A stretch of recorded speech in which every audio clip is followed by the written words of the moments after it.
Welcome, everybody, to Live on 4th Street with Larry Bisig. And my guest today is Greg Fischer, mayor who distinguished himself in many ways. And Mayor, thank you for joining us. My pleasure. Larry, my mayor of Cherokee Terrace. Yeah, well, we do live near each other. There's so much to cover in this individual's life. I don't think I'll be able to cover it all, but I'll just go through some thumbnails to give you an idea. One of the things I like to do, Mayor, is educate our viewers on things that they may not know about our guest. And I'll tell you a few things about Mayor Fischer, three-term mayor, which says a lot in terms of being able to come back and the respect that he garnered. We've got a Vanderbilt graduate. This is, I don't know what it is about Vanderbilt graduates. We had one recently, Jay Bruce Miller. You were president of the Student Association at Vanderbilt. Well, no, I ran the Vanderbilt Concerts Committee along with a fellow named Steve Buchanan. So we'd put on big concerts and festivals. Was Bob Marley one of those concerts? Bob Marley, we produced one of his last concerts in December of 1979, and I've been a lifelong reggae fan ever since. Unbelievable.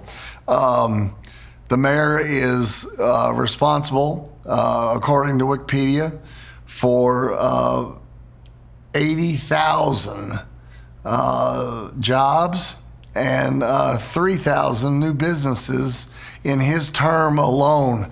Which of those are you most proud of?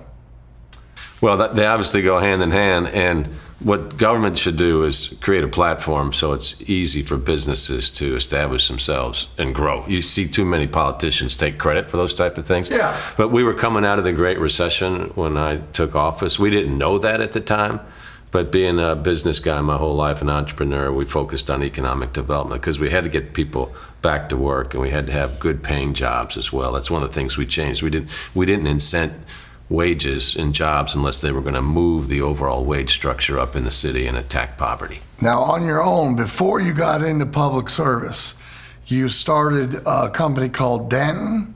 Servend International was our first company. Servend was first. Yeah. And Servend ended up selling for $75 million? Yeah, in 1997. So we started it in the early 1980s. And then a partner of mine named Jerry Landers, he and I invented these ice and beverage dispensing machines. How did that work? You guys kicking around in a basement with ice machines? Or? Well, we bought the assets of a bankrupt company for, I think it was $29,000. And it was my brother Mark, my dad George, myself. And we wanted to have a family company, so to speak. My dad, to his credit, was never really involved because he was from the big business world, but he thought it'd be fun to have a family business. And these were big ice dispensers. Turned out nobody wanted to buy them. There wasn't a market for that. But the convenience store craze started happening then when people would combine grocery stores with gas stations to create convenience stores. And inside of those, they were serving hot dogs, popcorn, soda fountain, and ice dispensing. And so we said, why don't we combine the ice and soda thing into a combined ice and beverage dispenser? Would save space. So Jerry and I went about doing that and invented that concept, and then the company really took off and grew very rapidly. Became #1 in the world in that category. So every time we as consumers walk into a Speedway or walk into a 7-Eleven and get a fountain drink and use the ice machine, that's Greg Fischer. Well, there's competitors now, but more often than not, I would be part of that. So yeah, think about me in a nice way.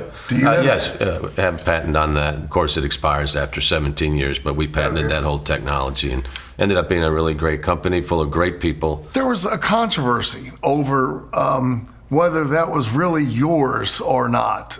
During the election, it came up. Well, what was the nature of? I couldn't get my arms around what the nature of the argument was of who invented the Servend device.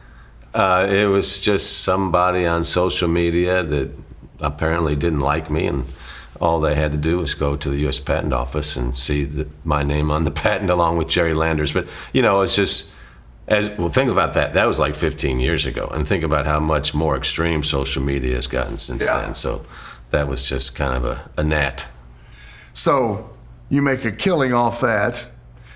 And then let's talk about Dant a little bit. Dan Clayton, founded by a good friend, Bruce Merrick, back in the day, and we design and make stadiums, sports stadiums around the country. Well, you two did just get together and decide, hey, we're going to design. No, he was the founder. I came in and helped put in some of the high performance business systems that I had learned about developing at Servent. We were finalists for the Malcolm Baldrige National Quality Award, and to me, the purpose of a business is to lead to human flourishing.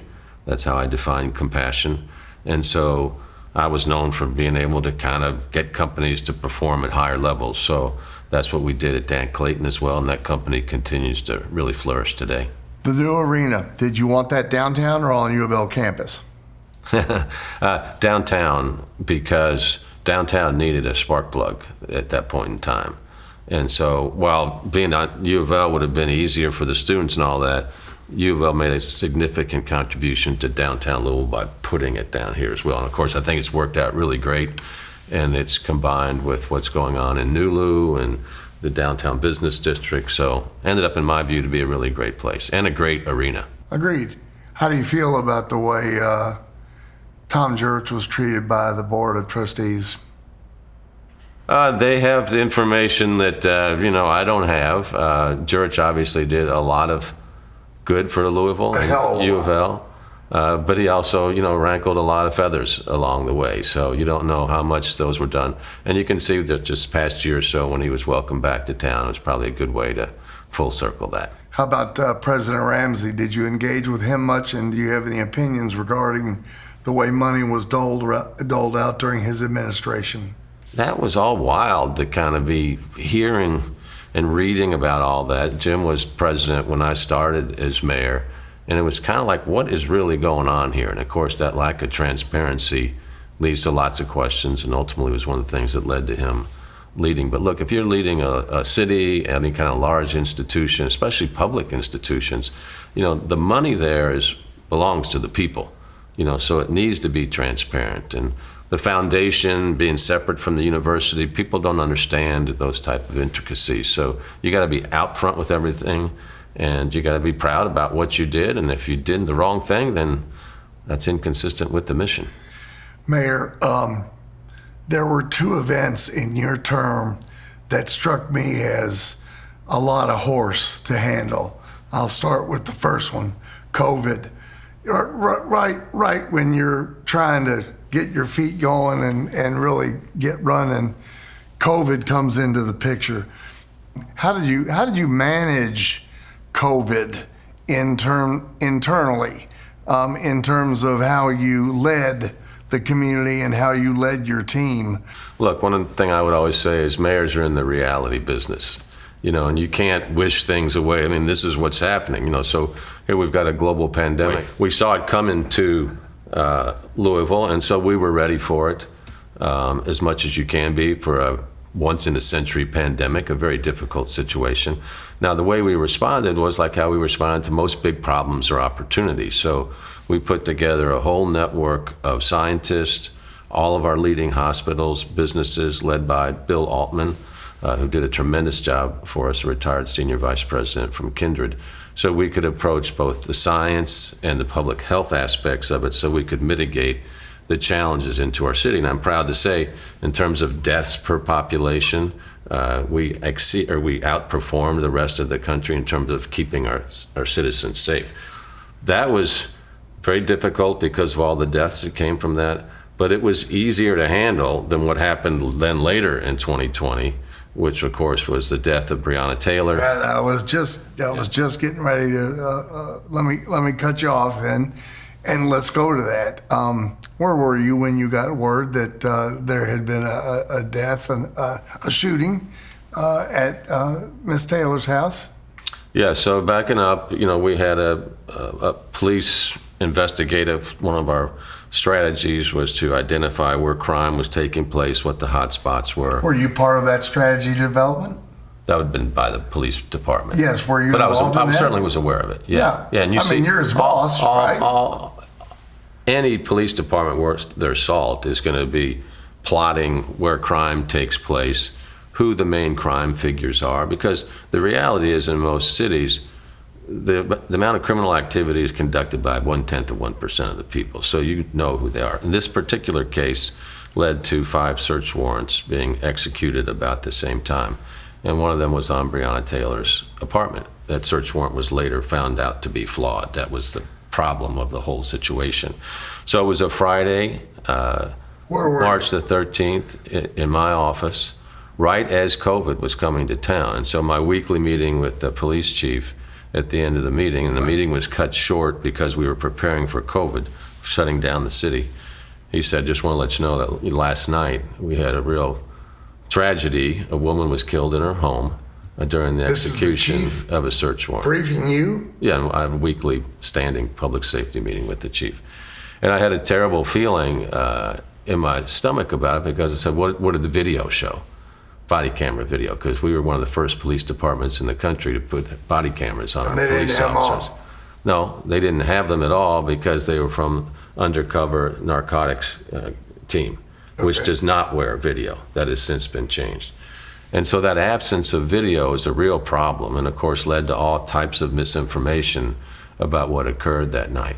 Bottom line is that, killing of Breonna Taylor should not have happened. It was a real tragedy.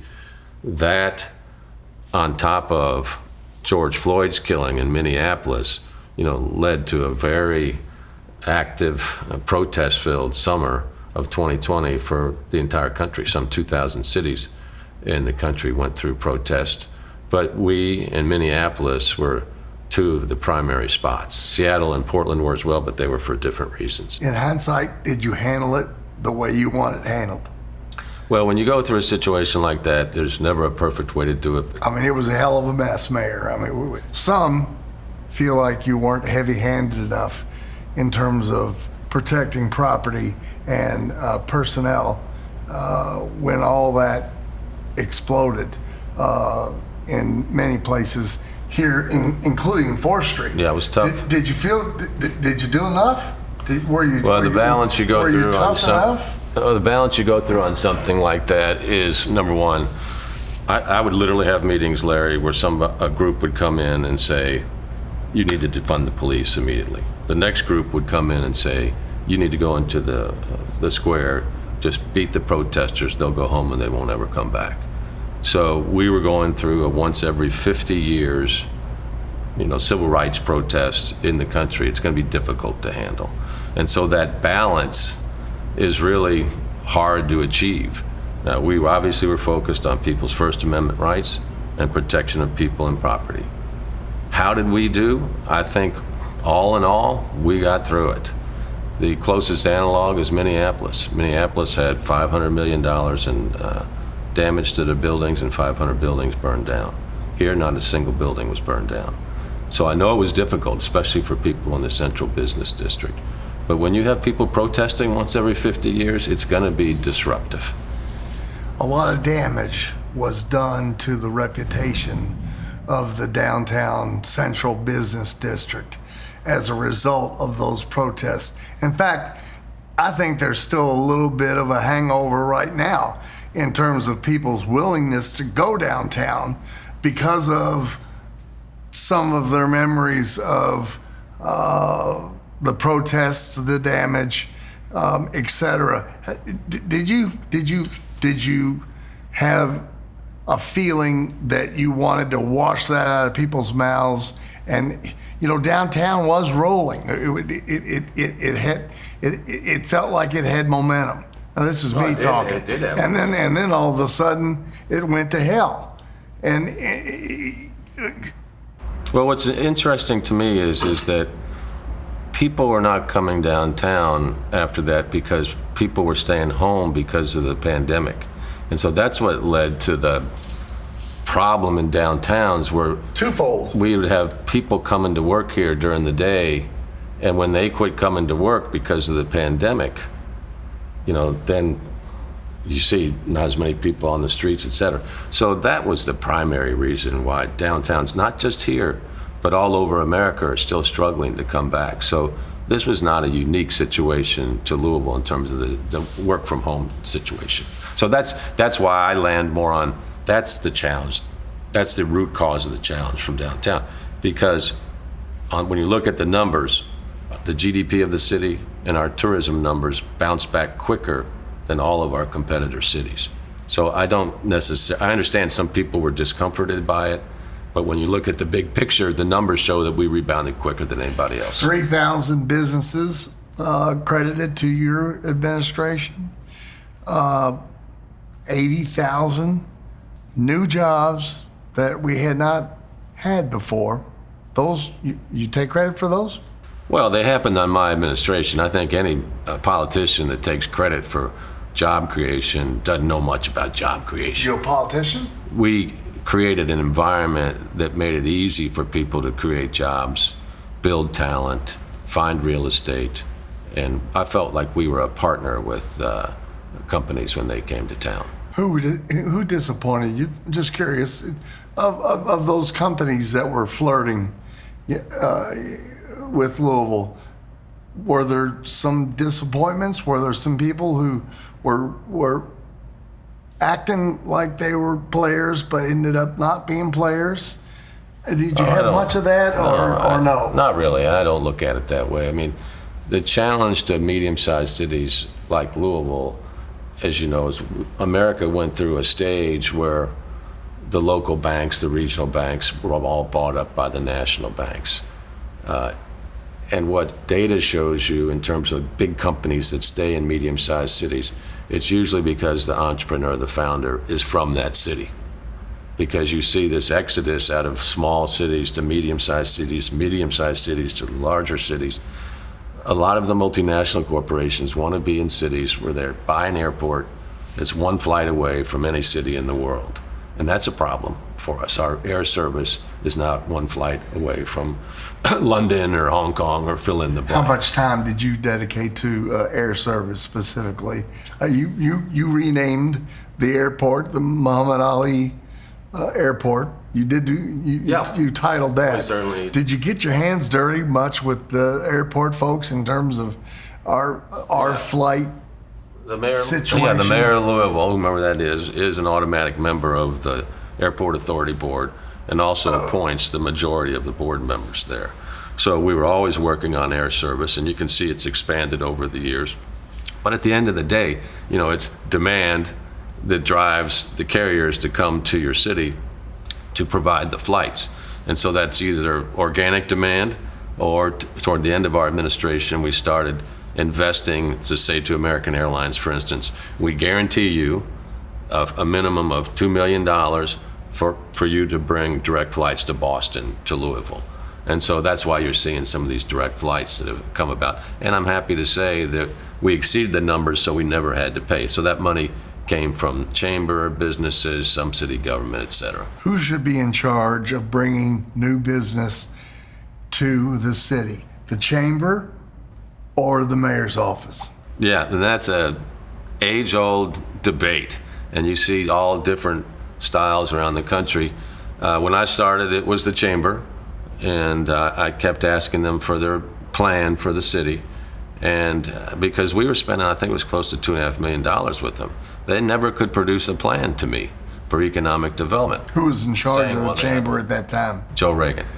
And I said, Joe, I got to see the plan. And so the plan wasn't there. I'm a business guy.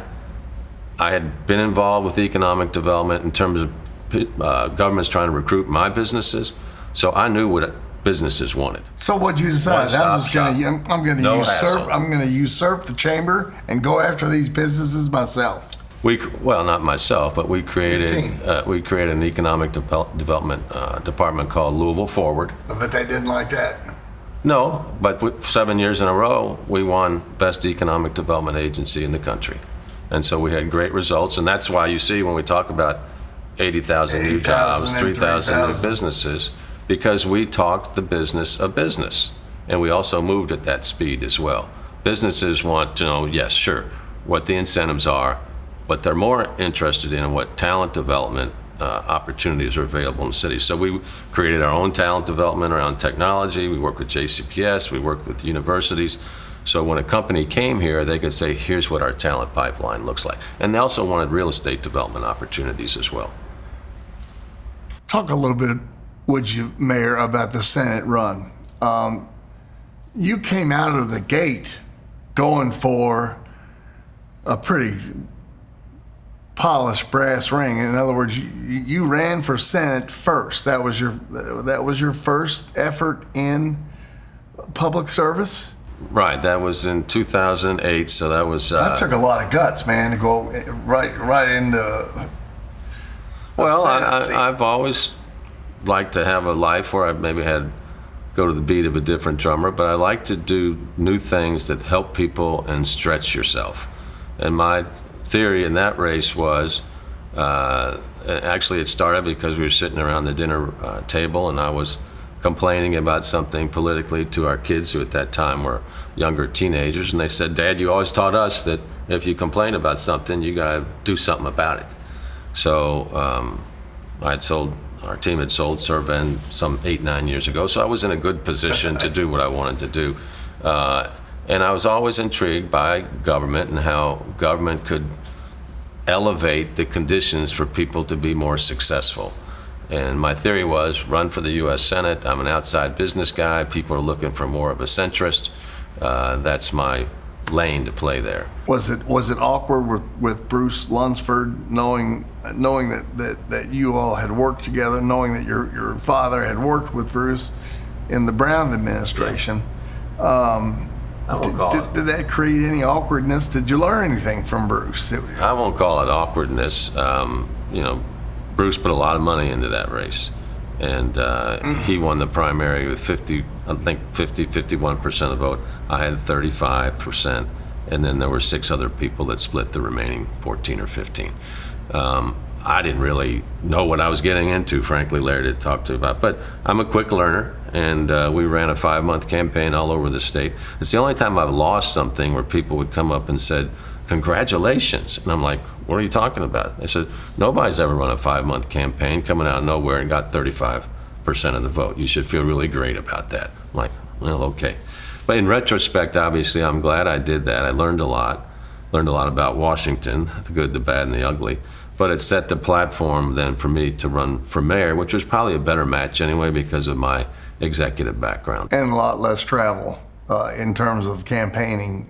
I think one time you shared with me that it was a little bit easier to run for mayor because there's just less ground to cover. Yeah, I mean, we're 400 square miles, we're a big city, but that's a lot different than having to go from Pikeville to Western Kentucky to Paducah in a day, and that's just one of the things. You're running around all over the place. So it's a different scope of a job. Let me get back to the issue with Miss Taylor. Your life was threatened several times, and those who lived near you knew damn good and well you must have been under some pressure and that your life was being threatened. How'd you manage that? Well, unfortunately, when you're a public figure like the mayor, it's not unusual to get death threats. Now, it was more intense for sure. Yeah, this didn't seem like your ice cream. No. Look, it wasn't for me. It wasn't for a lot of mayors all over the country. Okay, all the time, Larry, I would try to come back with. There's 3 people that are dead now. That's Breonna Taylor, David McAtee, Tyler Girth. Okay, so you got to kind of root yourself back in. That is what we're focused on, and trying to get through this and become a better city and a better country as a result of it. So you just make my security detail was certainly amped up during that time. And it's amazing to me, with all the weaponry on the streets of America, and here in Kentucky, where it's legal to carry an assault rifle openly down Main Street, that there wasn't more mayhem. So we got through it, but certainly you take extra precautions during times like that. Were you scared? Not really. Were you ever scared? No, because you don't, if you're scared, that shouldn't be the job for you. You don't even really think about it. I mean, you just go about doing what you're supposed to be doing. I think it's more fatalistic than anything else. If something's going to happen, it's going to happen. You got to do your job. The people elect you to do that job. There is a lot to do. And during a situation like that, again, it's just you're kind of on this balancing act of, there's a reason why the First Amendment is the First Amendment. Yeah. People have a right to protest.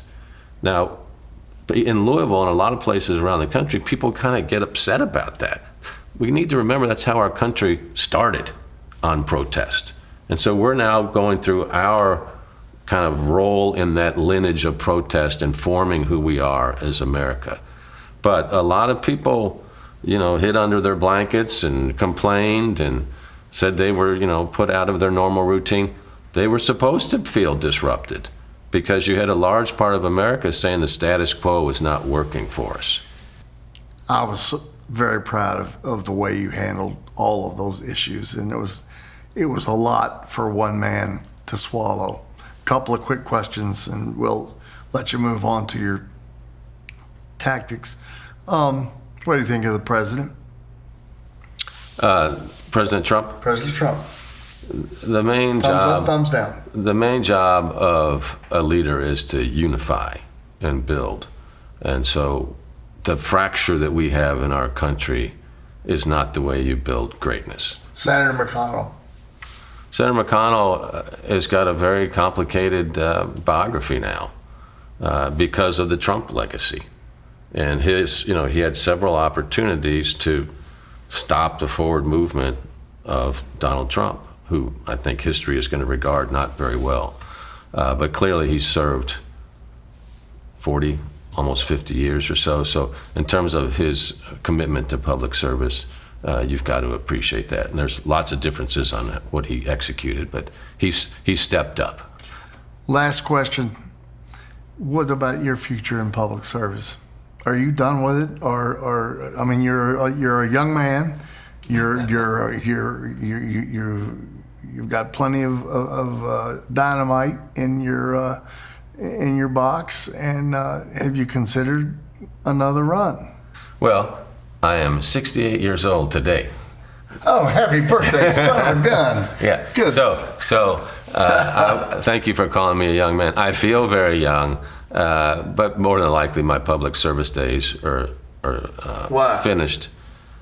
Well, one, it's got to be the right spot at the right time where you think you can make a difference. Oh, I got great energy from being in public service. I mean, 12 days.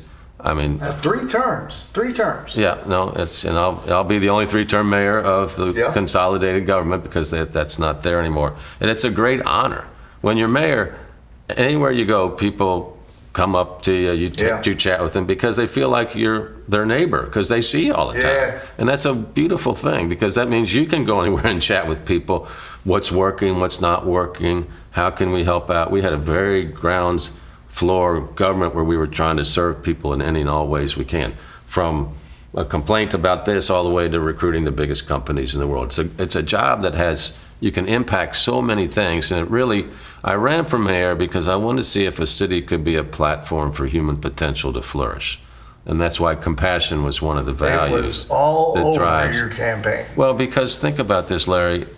If everybody could act with compassion every day, what a wonderful city, state, and country we would have.